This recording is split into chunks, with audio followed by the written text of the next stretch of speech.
Welcome back नाजरीन। मलिक साहब, जैसा कि ब्रेक पे जाने से पहले मैंने आपके लिए एक सवाल छोड़ा था कि अब आगे क्या देख रहे हैं। एक जानिब तो इजराइल है, दूसरी जानिब हम देख रहे हैं कि उसने जिस तरह से गजा फ्लोटेला में पाकिस्तान की शिरकत भी थी और भी बहुत सारे ममालिक थे जिनकी उसमें शिरकत थी।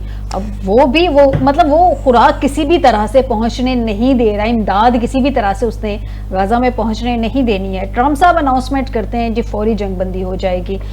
पहला उसमें जो पॉइंट्स हैं, जो 21 पॉइंट्स हैं, उसमें ये भी है कि जी इमदाद आएगी तो एटलीस्ट अगर आपकी इंटेंशंस हैं तो कहीं ना कहीं से स्टार्ट तो आने देना, कि आपने तब तक रोक के ही रखना है कि नहीं, जब तक साइन नहीं हो जाते, हम आसमान नहीं जाता, इमदाद आएगी ही नहीं।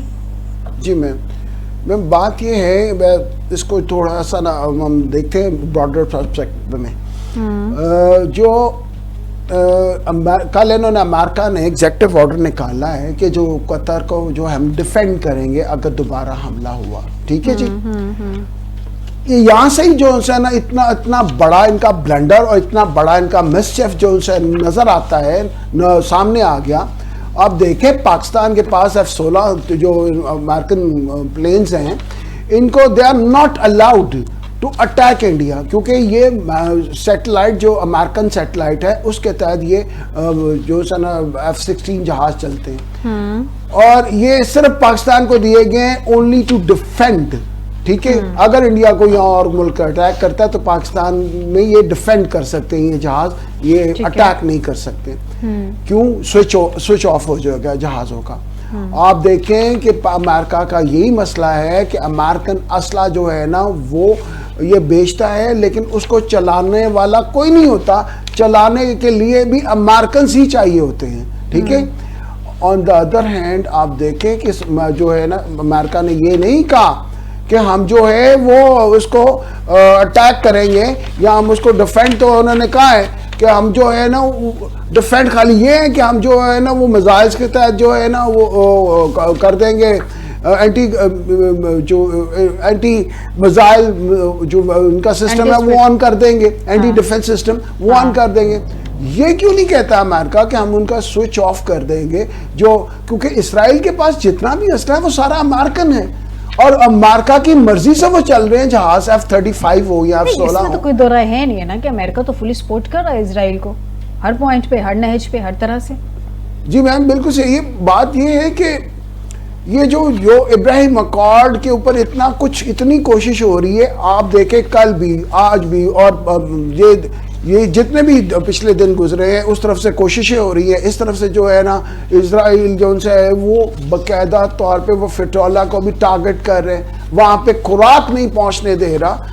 ये खुराक जो है ना पहुँचना, इससे बड़ी जो है वो दहशतगर्दी क्या होगी, मुझे ये बताएं। और दूसरी तरफ आप ये देखें कि ये जो हमारी गवर्नमेंट है ये मरी जा रही है जो उसको इसराइल को तस्लीम करने के लिए। हालांकि इमरान खान ने कहा था कि मैं अल्लाह को क्या जवाब दूंगा, और हमारी गवर्नमेंट देखें और ये इस वक्त की गवर्नमेंट देखें जो फॉर्म 47 की गवर्नमेंट है वो मरी जा रही है जो है ना वो फटाफट। लेकिन प्रॉब्लम ये है ना कि खाली इजराइल को तो हम यहाँ पे बात कर रहे हैं, थोड़ा सा अर्ज करूं। हालांकि कायद आज़म ने ये कहा था, बड़ा क्लियर कहा था कि यूरोप का नाजायज बच्चा है ये इसराइल।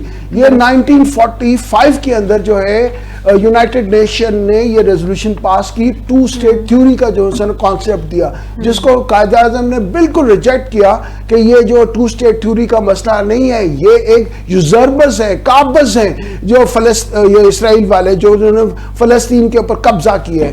मैडम इसको जो है कायद आज़म की बातों को छोड़ के आप जो है ना डायरेक्टली वो 1945 की यूनाइटेड नेशन की जो रेजोल्यूशन है उसको 2 स्टेट थ्योरी उसको मान लें और वो उसको अकॉर्ड को साइन करें। फिर जो है ना आप दूसरी तरफ तो देखें, इसराइल आज भी जो है ना वो गिरफ्तार कर रहे हैं आपके सेनेटर को, और वहां पे जो है ना वो इमदाद नहीं जा रही। आप क्या प्रॉब्लम ये है, कर क्या रहे हैं गवर्नमेंट? आपकी बात वजह है, आपका पॉइंट अपनी जगह वैलिड है, लेकिन मियां साहब ट्रम्प से फलस्तीनी रियासत पे मुआहिदा नहीं हुआ। एक जानिब बातें की जा रही हैं 2 स्टेट फार्मूला, 2 स्टेट सोल्यूशन की तरफ जा रहे हैं। ये मेरी स्टेटमेंट नहीं है, ये नेतन्याहू ने स्टेटमेंट दी है। जैसे ही प्रेस कॉन्फ्रेंस की थी नेतन्याहू नेतन्याहू ने और ट्रंप साहब ने। उसके बाद बड़ी इंपॉर्टेंट से ये डिस्कशन सामने आई थी कि ट्रंप से फ़लस्तीनी रियासत पे इतफाक नहीं किया, ये बात मुआहदे में भी नहीं लिखी गई। तो फिर जो मुआहदे में निकात सामने आए हैं उन पे तो इम्प्लीमेंट तब होगा ना जब 2 स्टेट सोल्यूशंस की तरफ जाएंगे। तो अगर फ़लस्तीन को एज ए रियासत एक्सेप्ट ही नहीं करना तो फिर वो जो जितनी बड़ी बड़ी डिक्लेरेशंस होती है ना, ये लाइक बेलफोर डिक्लेरेशन जिसके नतीजे में इसराइल मार्ग वजूद में आया, इनके अंदर एक बेसिकली देखे ना, आप कश्मीर का ले लें, एक्सेशन टू इंडिया जो डॉक्यूमेंट साइन हुआ था उसका भी पूरा पस मंजर आपके सामने है। तो उन्होंने कहा जी कि जब महाराजा जो नॉन मुस्लिम महाराजा उसने इंडिया को सेल कर दिया, इन सारे डॉक्यूमेंट्स के पीछे एक पस मंजर होता है और उस पस मंजर में बदनीति भी शामिल होती है। जो गालिब उस वक्त ताकतें होती हैं, जो गालिब ताकतें जैसे अमेरिका है, इसराइल है, और बाकी हम तो कमजोर लोग हैं ना, अभी तक तो हमने अपने आप को मनवाया तो नहीं है। हम तो ठीक है, हमारा भारत के साथ जो एक स्टैंड अप हुआ उसमें अल्हम्दुलिल्लाह चूंकि अब हमारे पास 81% आर्मामेंट्स इंक्लूडिंग सिविल न्यूक्लियर मुआहदा भी हमारा चाइना के साथ है, इंक्लूडिंग सिविल न्यूक्लियर मुआहदा, मैं फिर इंसिस्ट करूंगा, हमारा चाइना के साथ है। और मैंने चाइना के एम्बेसडर से डायरेक्ट पूछा था कि excellency what is the main stay of Pakistan China relations. ये उन्होंने आज से 2-3 साल पहले मुझे कहा था कि mister Rahman they are military to military relations. और वो बात फिर जब स्टैंड अप हुआ मई में हमारे इसी साल के अंदर, तो जब हमने उनके राफेल भी गिराए जो भी हुआ, तो उस वक्त बाकायदा वो डेटा वो फिगर आ गई थी पूरी दुनिया में। 81% हमारे पास चाइनीज है। ये कुछ अक्लमंदी हमारी फोर्सेस से हुई है। आपकी बात मैं मानती हूँ, लेकिन इस वक्त पाकिस्तान का एक मरकजी किरदार बन गया, वो भी स्पेशल ये जो एक हमारी वॉर विनिंग है एक उसके हवाले से इसमें हमें एलिवेट किया थोड़ा। एग्जैक्टली, दूसरा हमने जो सऊदी अरब के साथ दिफाई मुआहिदा किया है उसके जरिए जुड़ गए हैं, लिहाजा वो एक स्टेक होल्डर की तरह पाकिस्तान को कंसीडर किया जा रहा है। मैं ये कह रहा हूँ, मुझे थोड़े से खदशात हैं कि अमन के हवाले से मुझे ये खदशात हैं कि ये चीज तो इसकी इब्तिदा अच्छी हुई है, ये डेवलपमेंट अच्छी है, जिसमें हमारे इंटर ट्रांसफर्स भी होगी, लोगों की ट्रेनिंग भी होगी, हमारे इक्विपमेंट पे उनके इक्विपमेंट पे, ये सारा प्लान है मेरे लोगों के मुताबिक। लेकिन इसके साथ साथ दरमियान में चूंकि हम लोगों में बेशुमार मोल्स होते हैं, CIA के, वाशिंगटन के, पेंटागन के स्पाइस होते हैं, और बड़े बड़े नामवर और बड़े बड़े पढ़े लिखे बड़े बड़े बिजनेसमैन। आप अभी गरीब आदमी को कोस रही हैं, हमारे जो बिलियनर है, आदमी को कभी नहीं कोस, आप बिलियनर हैं, नहीं आप अंदाजा करें, ये अमेरिका के एम्बेसडर इस वक्त भारत में तैनात हो गए हैं ना, अभी हमारे इधर होने वाले हैं। जब अमेरिका के एम्बेसडर इधर आए, मेरी उनसे मुलाकात थी और मैंने उनका 1-on-1 इंटरव्यू किया बहुत बड़े चैनल के लिए। उस दिन जिस दिन उन्होंने लाहौर में रिसेप्शन हुई, यकीन करें मैंने अपनी आंखों से बड़े बड़े लोगों को, जिनमें ब्यूरोक्रेट या ये लोग नहीं थे, ताजर, बड़े बड़े इंडस्ट्रियलिस्ट, जो उनसे हाथ मिलाने के लिए लाइन में कतार में खड़े थे और हाथ पकड़ते थे तो छोड़ते नहीं थे। और कईयों को मैंने कहा कि बस कर दें, ये वायसराय साहब को बाद में मिल लेना आप। यानी कि मैं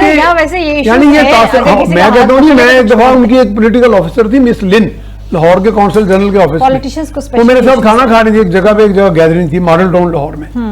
तो वो एक नाम अब क्या लेना कि एक पॉलिटिशियन थे, MP आगे बैठ गए, अब तो उन्होंने पहली बात की यू रूल द वर्ल्ड। मैंने उनको नीचे से ना वो फुटसी की, मैंने पाँव मारा, मैं क्या यार खुदा का वास्ता है, अगर हम सच्ची मुझे रूल भी कर रहे हो तो मुंह से ना माने। तो आपका जब कंडक्ट ओवरऑल ये होगा तो फिर आप सरेंडर करके जब जाएंगे तो इम्पोर्टेंट होता है। मैं तो कहता हूँ आपका कंडक्ट में कम से कम जुर्रत इज़हार तो हो, जैसे फ्लोटिला लोगों ने किया, और फ्लोटिला में पाकिस्तान के कम लोग हैं। आप हैरान होंगी, बाहर के यूरोप के ममालिक के बड़े लोग हैं। और आज की ताजा खबर ये है कि इटली और स्पेन में एक बड़ी ठीक ठाक वेव चली है। बिल्कुल दुरुस्त कह रहे हैं, इटली और स्पेन में 4-5-6 ममालिक हैं जो अभी तक की रिपोर्ट हमारे सामने आ रही है, उसमें बड़ी ठीक ठाक वेव है। इसके अगेंस्ट बड़े मुजाहिरे किए जा रहे हैं। मैं यही पॉइंट करना चाह रहा था कि जितना भी जो इक्विपमेंट है वो सारे अमेरिकन है, उनकी जो वो न्यूक्लियर उसने वाटर एस्ट्रोनॉट्स हैं, जो पानी बहरी जहाज हैं उनके, वो सारे सैटेलाइट से ऑपरेट होते हैं। मतलब एक तरफ तो अमेरिका जो है ना वो इसराइल को रोक नहीं रहा, उसको जो है ना पुट एट अबेंस नहीं कर रहा, उसको आइसोलेट नहीं कर रहा, और दूसरी तरफ जो है ना मुसलमानों को बुला के, मुस्लिम कंट्रीज के डेलीगेशंस को बुला के तो उनको कोर्ट के ऊपर जो है ना राजी करने की कोशिश कर रहे हैं। मैडम इस तरह तो एग्रीमेंट नहीं होते। मुस्लिम कंट्रीज के जो सरबराह हैं वो बच्चे हैं, अच्छा उनको समझ नहीं आ रही है। आज हम मैं और आप रिसर्च करेंगे थोड़ी सी, पता नहीं वो AI जनरेटेड ना हो, अल्लाह करे। क्या प्रोफेसर अहमद रफीक अख्तर, जिनको बड़ा स्कॉलर माना जाता है, उन्होंने इब्राहिम अकॉर्ड्स को सपोर्ट किया हुआ कि जी ये कुरान में, उन्होंने आयत भी पढ़ी है लेकिन हम इसको किसी अगले प्रोग्राम के लिए रखते हैं। जी अगले पे रखते हैं आप रिसर्च इसको। कर जी लें। जी जी। मलिक साहब जी, पहले इसको रिसर्च है जी, पढ़ा कंफर्म हुआ कर है लें बिल्कुल। इसको पहले मियां साहब, उसके बाद इसको जी। प्रोग्राम में शामिल करेंगे। जी मलिक साहब अपनी बात कंटिन्यू रखें। जी मैम, मैं यही कहना चाह रहा था कि ये जो है इस वक्त जो वहाँ पे अटैक हो रहा है और उसको वो पकड़ रहे हैं, उनके वो शिप्स जो से है ना, बहरी जहाज़ जो छोटे शिप्स भी अगर चल रहे हैं, मतलब वो उनका सारा जो सिस्टम है मैडम, ये सेटेलाइट के थ्रू जो से है ना वो चलते हैं। अगर अमेरिका चाहे, वो एक एक चीज़ देख रहा होता है आपने वहाँ पे बैठ के, तो अगर अमेरिका चाहता कि वो सीरियस ही है, वाकई सीरियस है कि वो जो है ना कुछ अच्छा कर दे, कुछ बेहतर कर दे, यहाँ पे जंग बंद हो जाए, तो अमेरिका जो है ना वो क्या इसराइल को कह नहीं सकता था कि ये जो गजा जो आप मूवमेंट कर रहे हैं अरेस्ट करने की, ये वहाँ पे समुद्रों में, ये अभी रोक दे, ना करे, इनको अप्रोच करने दे गजा तक, ताकि जो है ना इसका दूसरा एंगल भी है मलिक साहब, इसका एक दूसरा एंगल भी हम डिस्कस करते हैं। ये तो वो है कि जो डायरेक्टली हम अमेरिका को ब्लेम कर रहे हैं कि अमेरिका मना कर सकता था, लेकिन अमेरिका ने 21 नकाती एजेंडा भी दिया है। अब वो भी देखेंगे जो 20-21 नकाती एजेंडा दिया गया है, अगर वो अभी से ये सारी चीजें करना शुरू कर दे तो फिर उस एजेंडे पे तो काम ही नहीं होगा। उसने हमास को माइनस करना है, माइनस हमास कैसे चलेंगी ये सारी चीजें, ये तो प्रेशराइज करने के टैक्टिक्स है ना अमेरिका के। मैं वही तो आज कर रहा हूँ कि अगर हमास को आपने जो है ना डिसआर्म करना है, तो डिसआर्म करने के लिए उनको जिंदा तो रहने थे, उनको रोटी तो खाने थे, वो जिंदा होंगे तो डिसआर्म होंगे। तो जिंदगी तो दे रहे हैं जी, डिसआर्म तो वो दे रहा है। डिसआर्म करना ठीक नहीं है, मैं समझता हूँ कि उनके साथ ज्यादती होगी। वो तो खाना ही उसका बंद कर रहा है हमास का और गजा का, ताकि ये जो से ना जिंदा ही ना रहे, तो डिसआर्म की बात तो बड़ी दूर की है। ठीक हो गया। मुझे ये बता दीजिए कि इसमें फौरी तौर पे ये कहा जा रहा है कि 2 स्टेट सॉल्यूशंस की तरफ जाते हैं। चलो नेतन्याहू को छोड़ दें, अमेरिका उसको देखते हैं, डोनाल्ड ट्रंप या इस्लामी ममालिक को देखते हैं। बहुत सारे ममालिक यूएन में रिकॉग्नाइज कर चुके हैं, बाकायदा तौर पे फ़लस्तीन को अनाउंसमेंट भी कर चुके हैं इसके हक में। 2 स्टेट सॉल्यूशन की अगर हम बात करते हैं तो उसके लिए सबसे ज़्यादा इम्पॉर्टेंट ये है कि पैलेस्टीनियन की अपनी टेरिटरी हो। यकीनन स्टेट के लिए तो टेरिटरी बुनियादी जुज़्व है। तो क्या ये इतना राइट दिया जाएगा पैलेस्टाइन को? आप देखें, आप टेरिटरी की बात कर रही हैं, पाकिस्तान को भले हम बहुत बुरा भी कह लें, आपका एक स्ट्रक्चर तो होता है ना फॉरेन ऑफिस का। आपके आसम इफ्तिखार जो हैं, ये ऑन रिकॉर्ड है बात, सुप्रीम उसमें सलामती काउंसिल में उन्होंने अपनी स्पीच में वो चीज रिकॉर्ड कराई है कि आप मशरकी यरूशलेम को इससे अलहदा कर रहे हैं, तो जो बिल्कुल 2 स्टेट सोल्यूशन के बरक्स है, बिल्कुल अमली तौर पे आप इवन सेटलमेंट्स कर रहे हैं वहां यहूदियों की, वहीं पे कुछ एरियाज में वेस्ट बैंक के साथ, तो ये तो आप उसकी खुद ही नफी कर रहे हैं। ये चीज अल्हम्दुलिल्लाह हमारी रिकॉर्ड पे आ गई है 21 प्लान से हट के 21 पॉइंट से। तो लेकिन ये बाकी ममालिक को भी करना चाहिए। देखें, मैं किसी को ब्लेम नहीं कर रहा, ना ब्लेम गेम से कुछ हासिल होता है। इस वक्त सदर ट्रंप ने चेयर किया उस मीटिंग को, वो 6-7-8 ममालिक के को चेयर किसने किया? तुर्की ने। तो हम यहाँ तुर्की के गुण तो गा रहे होते हैं, लेकिन हम ये भी नहीं देख रहे होते कि वहाँ क्या कंडक्ट है हमारे कुछ लीडर्स का, या ट्रंप का क्या उनके साथ कंडक्ट था। और अगर माजी में आप चले जाएं तो तुर्की इस वक्त कुर्दों को मारता है, तो यरूशलेम को आजाद कराने वाले जो सलाउद्दीन अय्यूबी थे वो कुर्द थे। तो हमारे अंदर जो डिसेंशंस है ना हमारे अंदर, उसी को तो एक्सप्लॉइट करते हैं। लेकिन रजब तैयब उर्दवान की स्टेटमेंट आज आ गई है, वो कह रहे हैं कि फलस्तीन में जारी नस्ल कुशी के खिलाफ सबसे मौसर आवाज ही तुर्किया की है। नहीं, वो है, देखिए उसमें हमेशा टर्की पोजीशन ऑफ स्ट्रेंथ से बात करता है। Exactly. लेकिन बात यह है कि वहीं पे तो वो काम करते हैं, अमेरिकन वहीं पे काम करते हैं जहाँ पे स्ट्रेंथ होती है। तो वो कहते हैं कि ये बंदा बोलने वाला है, यहाँ पे काम किया जाए, और अंदर उन्होंने अपने मोल्स छोड़े होते हैं ना, कांग्रेस में छोड़े होते हैं, आपकी पार्लियामेंट में छोड़े होते हैं, आपके हर जगह पे, मीडिया में, आपके जहाँ बड़े बिजनेस सर्कल हैं जो मुल्क की इकोनॉमी को कंट्रोल कर रहे हैं, हर जगह उनकी पेनिट्रेशन। ठीक हो गया, थोड़ा सा आगे बढ़ते हैं, प्रोग्राम का वक्त खत्म हो रहा है। मुझे आपसे बड़े इंपॉर्टेंट कानून के मुताबिक मलिक साहब क्वेश्चन पूछ रहे हैं। मुझे अभी ये बता दीजिए, मखसूस नशिस्तों का केस है, नज़रसानी दरख्वास्तों की मंजूरी का तफसीली फैसला तो जारी कर दिया गया है। 187 का रेफरेंस कोट किया जा रहा है कि 187 का इस्तेमाल यकीनी तौर पर हक़ाइक़ को कानून के मुताबिक ही किया जा सकता है। 187 को जरा बताएंगे, थोड़ा एलैबोरेट करेंगे? मैम, ये तो बिल्कुल ही बोकस जो है ना फैसला है, बिल्कुल गलत फैसला है। 187 में ऐसे थोड़ी लिखा है कि आप जो है ना वो मखसूस नशिस्तें जो है ना वो इनसे छीन लें और छीन के फिर उनको दे दें।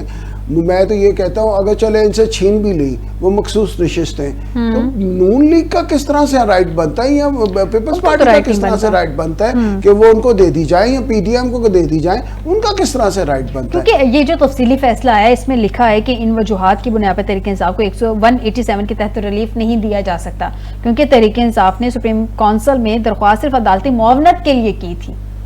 मैम जो 187 है ना वो तो जुरिस्डिक्शन है उसके जो उसने सुप्रीम कोर्ट की भी। अब बात ये नहीं है कि जो है ना ये फैसला जो है ना हम देखें कि वो कितना इंसाफ मुहैया करता है। ये फैसला तो मैम शब खून मार रहा है जमहूरियत के ऊपर। ये फैसला जो है ना जमहूरियत को तबाह कर रहा है। ये फैसला बिल्कुल सही फैसला नहीं है क्योंकि फैसला आ चुका है, मेरा राइट है कि मैं उसके ऊपर क्रिटिसाइज कर सकता हूँ। क्रिटिसाइज मैम मैंने इसके ऊपर क्या करना है, ये किसी तरह भी जो है ना बैलेंस चीज़ नहीं है। इतनी अगर लाकानूनियत आप दिखाएंगे और उसको प्रमोट करेंगे तो पाकिस्तान में फिर अनाकी नहीं पैदा होगी तो और क्या पैदा होगी। यहाँ पे जो है ना लॉयल सिटीजन पैदा नहीं होंगे फिर जो लॉ स्टेट के साथ लॉयल होंगे। ठीक हो गया। मियां साहब मुझे ये बता दीजिए, हलीमा बीबी गंडापुर खुल के आमने सामने आ गए हैं, बल्कि खान साहब तक शिकायतें भी पहुंच गई हैं हलीमा बीबी की कि उनके राब्ते हैं एस्टैब्लिशमेंट के साथ और बाकायदा जो एक कि वो पार्टी को जो है वो बाकायदा क्या कहेंगे चेयरमैनशिप तक पहुंचने की कोशिश कर रही है। ये अब तो जो मतलब एक डिनायल दिया जा रहा था तहरीक इंसाफ की जानिब से कि हमारी कोई ग्रुपिंग नहीं है, कोई ऐसी बात नहीं है, तो ग्रुपिंग खुल के आ गई ना सामने। लेकिन ब्रॉड बेस्ड पार्टी है ना जी, पार्टी तो फिर भी बड़ी पार्टी तो पीछे रही नहीं है, पार्टी तो नहीं ठीक है। मैं तो ऐसे कहता हूँ पार्टी वो क्या है, PTI Imran Khan is PTI, लेकिन पार्टी तो एक है ना जी, फिर भी उसके अंदर एक काडर तो है, लोग हैं, डिप्टी लीडर है, एमपीएज हैं, एमएनएज हैं। वो एक अलग इशू बन गया कि हमारे यहाँ वो जो रिगिंग वाला भी मसला आ गया सारा।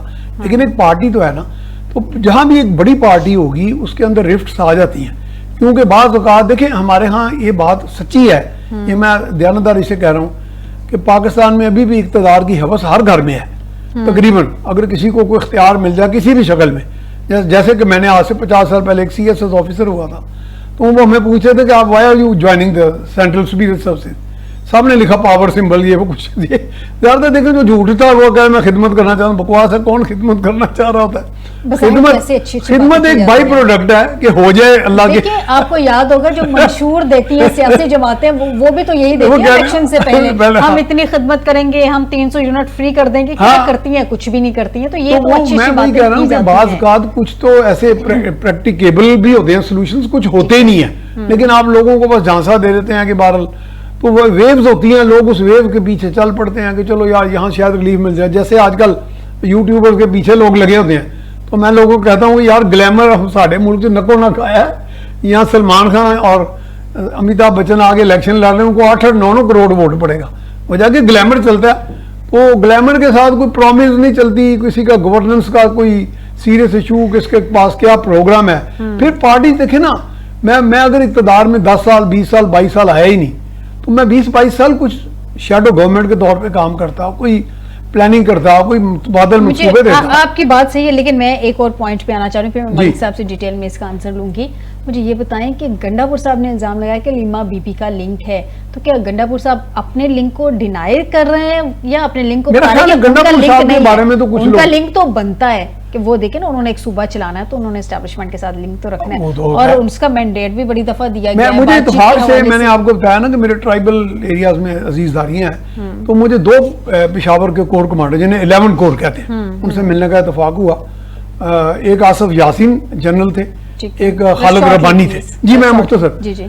तो वहां एक दफा गया तो मेरी 20-22 मिनट बाद उन्होंने कहा जी साहब we have to wind it up, मेरी आपसे मुलाकात। मैं कहा क्यों? कहता है जी हमारी वो लॉ एंड ऑर्डर की एक मीटिंग है, इतने में चीफ सेक्रेटरी भी आ गए, IG भी आ गए एंड ऑल टॉप फिगर्स, मे भी चीफ मिनिस्टर भी आ रहे होंगे बाद में। यानी कोर कमांडर के घर में सब इकट्ठे थे। वो दौर को ये नहीं था कोई नून लीग का या पता नहीं कौन सा दौर था, ठीक हो गया। लेकिन उसमें यह था कि ये होता है इनका जो इकतदार में बैठा है उसमें काम तो फिर भी करना है। साल को अगर सूबे में अगर बदअमनी इतनी हो जाती है, ना मैंने मारना है उनको जाके, ना फैसल मलिक साहब ने, हमारे पास तो ना हथियार है ना चलाना, फौज ने मारना है, लॉ एनफोर्समेंट ने मारना है। बिल्कुल उनके साथ कांटेक्ट होना चाहिए। मलिक साहब, हलीमा बीबी गंडापुर साहब का तो चलो मानते हैं कि उनका राब्ता रहता है और उन पे इल्जामात भी ये लगे रहते हैं ना, एक मियां सैफ पे लगे रहते हैं ये इल्जामात के वो जब जाते हैं जेल के दरवाजे खुल जाते हैं, बैरिस्टर गोहर पे भी लगते हैं, और गंडापुर साहब की तो खैर इतने अरसा मुलाकात नहीं हो सकी, लेकिन उन्होंने जाके जिस तरह से बिल्कुल सारी बातें खान साहब के सामने रख दी हैं, खान साहब ने उसके बावजूद उनको जो अभी तक की रिपोर्टेडली खबरें हैं कि उनको मना नहीं किया क्या मेरी बहन के बारे में किस तरह की बातें कर रहे हैं, बल्कि उन्होंने बाद में लीमा बीबी से शेयर किया, बकौल लीमा बीबी के बड़ा हंस हंस के उन्होंने बताया कि गंडापुर ये कह रहा था। इसको क्या जेस्चर दिया जाएगा, क्या समझा जाए इसको? नहीं मैम, ये तो जो है ना उनकी, देखिए बात ये है कि आप इस पार्टी का क्राइसिस देखें, उनका लीडर जो है वो जेल के अंदर पड़ा है तकरीबन 2 साल से ज़्यादा हो चुका है, हो गया, ठीक हो गया। अब ना उसको मिलने दिया जाता है, ना उसको देखने दिया जाता है, ना उसकी तस्वीर जो है ना, वो इवन के तस्वीर कहीं आ जाए तो उसके ऊपर भी केस बन जाता है। लोग जो उनसे हैं उस पार्टी के, वो हाई कोर्ट में जो बकायदा पिटिशंस फाइल करते हैं कि जनाब हमें मिलने दिया जाए, और मिलने के ऑर्डर जुमेरात का दिन मुख्तस है मैडम, ये बड़ी मुश्किल से हुआ। पहले तो आप ये देखें कि मिलने के ऑर्डर हुए और जेल सुप्रिटेंडेंट ने कहा कि मैं नहीं मिलने देता, उसके ऊपर फिर कंटेम्प्ट पिटिशंस आई, और जब ये मामला जो है ना इंटरनेशनली बहुत ज़्यादा इम्पोर्टेंस का हामिल हो गया कि जेल के अंदर बंदे को आप मिलने ही ना दें, पॉलिटिकल प्रिजनर को, फिर इन्होंने जो है ना वो जुमेरात का एक दिन मुख्तस किया। उसके बावजूद भी मैम अंदर से जो लिस्ट आती है, वो लिस्ट क्या इमरान खान भेजते हैं, ये भी क्या यही जाता है कि इमरान खान भेजते हैं। मैम कहने को तो बहुत कुछ, फिर ये कहते हैं कि जी वो अंदर बैठ के जो है ना मुर्गे खा रहा है। आप ये बताइए कि मुझे वो अगर मुर्गे खा रहा है तो ये दिखा क्यों नहीं देते उसकी तस्वीर? अच्छा चलो, मुर्गे खाते हुए। मेरे पास वक्त की किल्लत है, मुझे बताएं कि वो फिर लिस्ट कौन भेजता है, कहाँ से आती है वो लिस्ट?